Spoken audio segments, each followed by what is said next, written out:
Buenas, hola a todos, todas y todes, oyentes de nuestro podcast que se enmarca en el Diploma de Inclusión y Diversidad para Futuros Profesionales de la Unidad de Inclusión del CADE.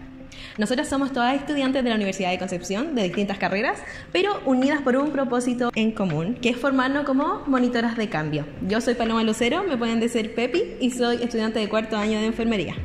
Soy Belén Fernández y soy estudiante de cuarto año de nutrición y dietética. Y yo soy Macarena Arismendi, estudiante de cuarto año de sociología.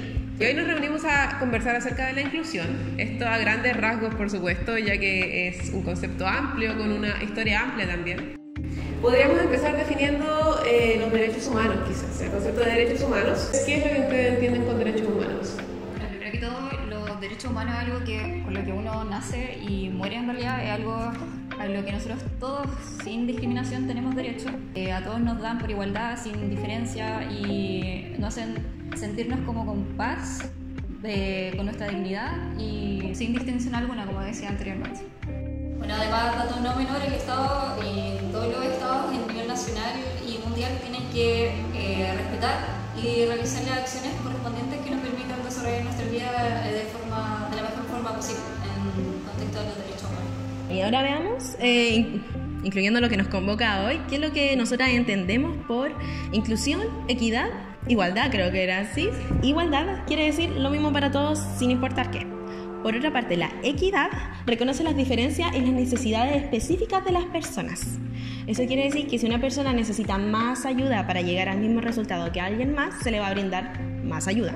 Y la inclusión es un tema inmenso y, según yo, puede ser desde una actitud hasta qué tan accesible es un edificio. Eso quiere decir que igual tenemos que tomar en cuenta todas las diferencias de unas personas y hacerlas sentir partícipes, valoradas y apoyadas sin importar qué. Claro, como dices tú, yo entiendo de la misma forma la igualdad, claro, como esta igualdad en el acceso a los derechos fundamentales, ¿verdad? Pero claro, la equidad un poco apunta al hecho de que efectivamente no somos todos iguales. La humanidad es extremadamente rica en culturas, en historia. Hay diferencias que nos hacen ser quienes somos finalmente y que también deben respetarse. Bueno, finalmente lo que hace la equidad es reconocer estas diferencias y estas distintas necesidades que tenemos todos. Y bueno, la inclusión un poco tiene que ver con lo que se puede hacer con respecto a esto, ¿verdad? El mecanismo para garantizar que todos podamos al menos tener cubiertas nuestras necesidades básicas. Bueno, la verdad es que no tengo mucho más que agregar a ustedes lo que nos comentaron. Más que nada, la inclusión, que es un proceso de integrar tanto en la sociedad, tanto en el trabajo, tanto como familia, cultura, para que nos sintamos valorados a pesar de todas nuestras dificultades. Bueno, y ahora para complementar un poco las bases, ¿qué es lo que entienden por discapacidad? ¿O qué es lo que se entiende por discapacidad? En el 2006 se realizó una Convención Internacional de los Derechos de las Personas con Discapacidad. Esto busca proteger los derechos y la dignidad de las personas, y Chile ratificó en 2008 y se comprometió a realizar las acciones en pro a los puestos en esta convención. Por eso se realizó o se sugirió la ley 20.422. Y según esta ley, aquellas que, teniendo una más diferencias físicas, mentales, psíquicas, intelectuales o sensoriales de carácter temporal o permanente, al interactuar con diversas barreras presentes en el entorno, ve impedida o restringida su participación plena y efectiva en la sociedad en igualdad de condiciones con las demás. Y es súper importante también destacar, tomándome de lo que acaban de decir, que la discapacidad nace cuando convergen tres componentes, que es la deficiencia en sí, las barreras del entorno y la restricción a la participación. Eso quiere decir que si una persona en silla de ruedas no tuviera tantas restricciones a la participación, eso quiere decir que no estaría en discapacidad. No sé si me voy a entender. Sí. Todo eso influye en que se le denomine como una discapacidad. Generalmente representa mucho la persona en silla de ruedas, ¿verdad? Pero existen muchos tipos de discapacidad. En ese sentido estaría la discapacidad física, que es como la más evidente, pero también existe la discapacidad sensorial, la discapacidad intelectual y la discapacidad psíquica. Por eso es importante reconocerlas. Yo creo que esa última igual es súper difícil de reconocer. Sí, de hecho, se conoce como una de las discapacidades ocultas, como más comúnmente. Y bueno, si hoy día vamos a hablar de inclusión, eso quiere decir porque existe una diversidad de individuos en primer lugar, ¿no? Personas con diferentes cualidades, las cuales pueden ser las edades, tenemos desde niños hasta personas mayores, el género, la raza, la religión, el idioma en el que hablamos, nuestro estado civil, incluso nuestra profesión y nuestro rango. Todo eso influye en que seamos individuos tan diversos.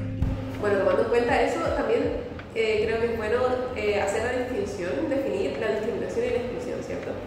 Bueno, la discriminación vendría siendo como toda distinción, exclusión o restricción que carece de una justificación razonable, ¿verdad? Y que tiene por objetivo anular o alterar el reconocimiento de los derechos fundamentales de una persona. Estas generalmente se dan por los motivos ya mencionados también, como la edad, puede ser la etnia, el nivel educativo, entre distintas cosas. Hay los grupos históricamente excluidos que se van a mencionar más adelante. Y daba el spoiler de la cara. Pero bueno, ahora en Chile, por ejemplo, existe una ley antidiscriminación que es la Ley Zamudio, que es oficialmente la Ley 20.609, que establece medidas concretas en contra de la discriminación arbitraria. Y en ese sentido, la discriminación lo que hace es derivar a la exclusión, ¿verdad? Viene primero una y después la otra. Y la exclusión ya es un proceso social más complejo que implica efectivamente aislar o restringir la participación de una persona, limitando su acceso en la sociedad, ¿verdad? Limitando su acceso a la educación, a la salud, a la participación política, entre otras cosas.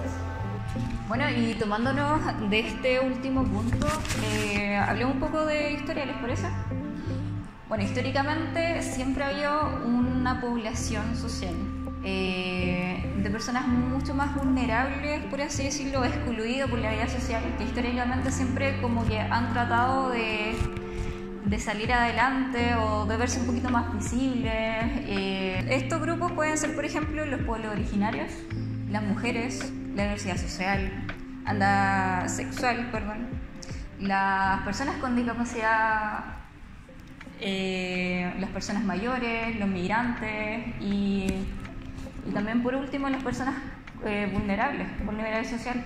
Y bueno, nosotros aquí mencionamos como una especie de lista de grupos, ¿cierto?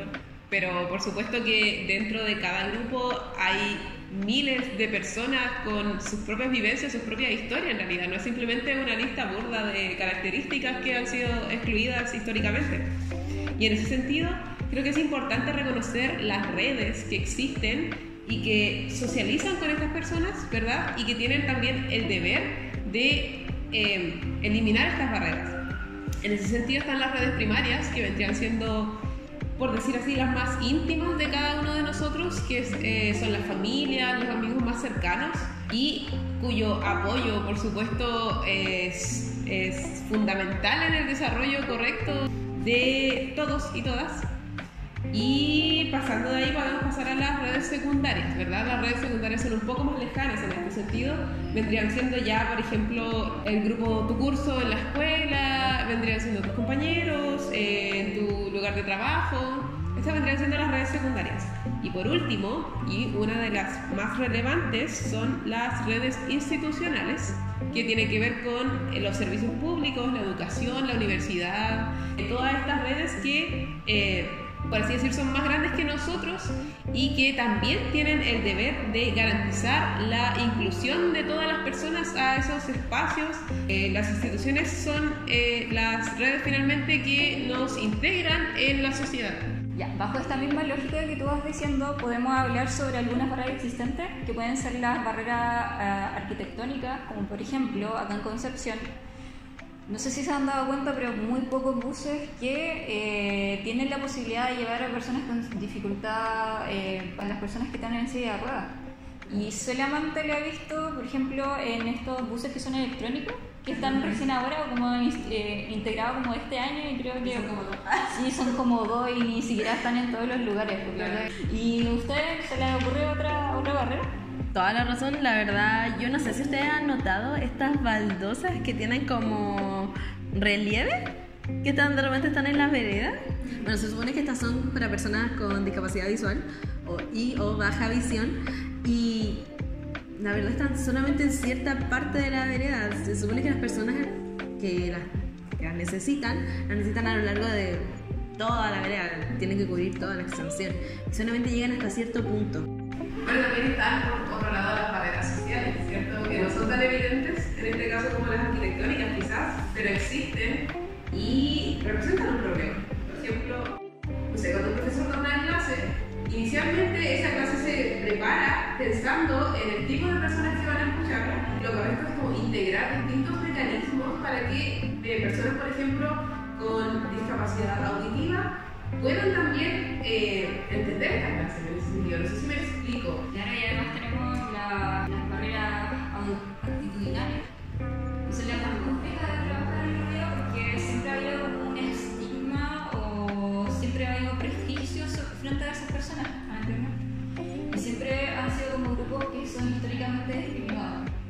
Esas personas siempre han tenido problemas para conseguir trabajo, para recibir algún trato digno, algún servicio público o frente a buscar ayuda, entre otras cosas. Claro, esto es súper, ¿cómo decirlo? Como una temática inmensa. Y a pesar de que se pueda pensar que todo parte como con cambios tangibles, como puede ser una rampa o un estacionamiento demarcado, lo más importante parte desde lo interior, que sería el pensamiento y cómo vamos a incluir a estas personas que ustedes estaban mencionando. De hecho, como parte desde nosotras, ¿qué piensan ustedes? ¿Cómo lo implementarían desde sus carreras? Bueno, por mi parte, desde la sociología al menos, bueno, yo tengo igual, la sociología es muy amplia, entonces igual tengo como esta posibilidad incluso de especializarme en la sociología que tiene que ver con la discriminación quizás, o con la inclusión en realidad, y en ese sentido, bueno, podría contribuir recogiendo datos quizás de opinión pública o haciendo proyectos de investigación que tienen que ver con evidenciar las vivencias de estas personas, poder aterrizar este problema, por ejemplo, a un territorio, ya que de esa forma es mucho más fácil trabajarlo. En ese sentido, podría, por ejemplo, buscar datos, buscar información acerca de los problemas que se presentan aquí en Concepción y que se pueden trabajar directamente en Concepción. Qué calles, qué sectores, qué lugares. Y bueno, igual yo pienso que es algo muy importante considerar que no es necesario un proyecto de investigación sobre inclusión para incluir a personas en situación de discapacidad. Creo que algo importante con respecto a contribuir en la inclusión y reducir estas barreras es no enmarcar a las personas en eso, ¿verdad? No es que ellos solo puedan aportar en algo relacionado a los temas que viven, ellos pueden aportar a todo en realidad, ellos son personas, también viven en la vida social. Entonces, integrarlos en general a los proyectos, tenerlos en cuenta al momento de no sé, cuando realizo entrevistas sobre distintas cosas, en realidad creo que va un poco más por ese lado quizás. Bueno, eso puedo decir yo con respecto a la sociología. Pepi, no sé qué puedes decir tú desde el área de la salud. Sí, de hecho desde salud y enfermería, específicamente nosotros siempre estamos en contacto con las personas. Es fundamental convertirse en un profesional que sea más inclusivo, que tenga una mente más abierta y que tenga una mejor disposición para llegar a cualquier persona.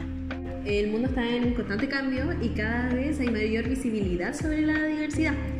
Desde enfermería lo importante es trabajar con las personas desde muchísimo antes de que ingresen a un servicio de salud, y se puede trabajar, eso es más que nada atención primaria.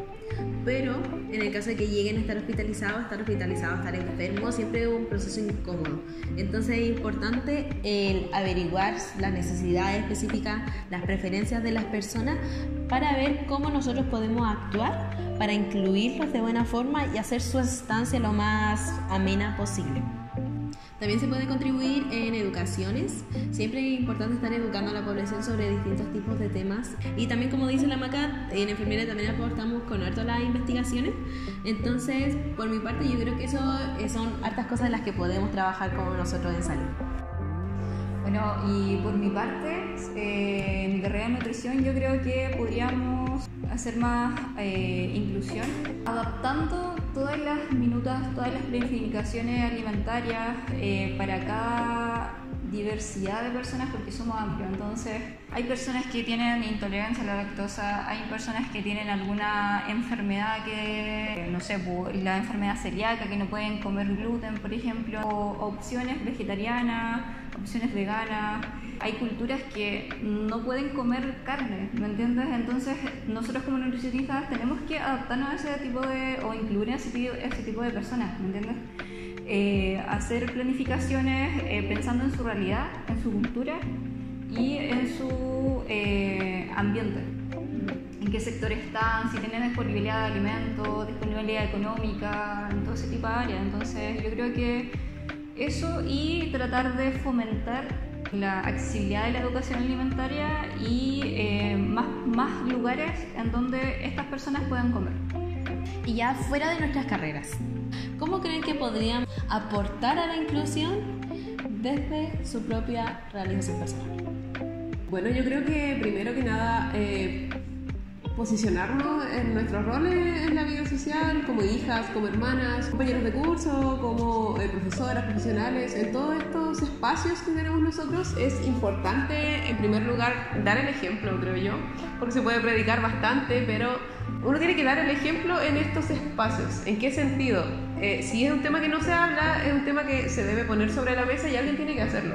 Primero que nada, creo que todas y todos tenemos el deber de informarnos a nosotros mismos, de cuestionarnos también de dónde vienen nuestros prejuicios, de dónde vienen los estigmas, de dónde vienen todas estas ideas preestablecidas que provocan que nosotros mismos ejerzamos la exclusión a ciertas personas, y hacernos cargo, básicamente, tomar responsabilidad de esto, de nuestras acciones, de lo que decimos, de lo que hacemos. También confiar en esta capacidad transformadora que tenemos en nuestros espacios sociales. No sé qué piensas tú, Pepi. Bueno, por mi parte, se dice que la diversidad es un valor para la sociedad.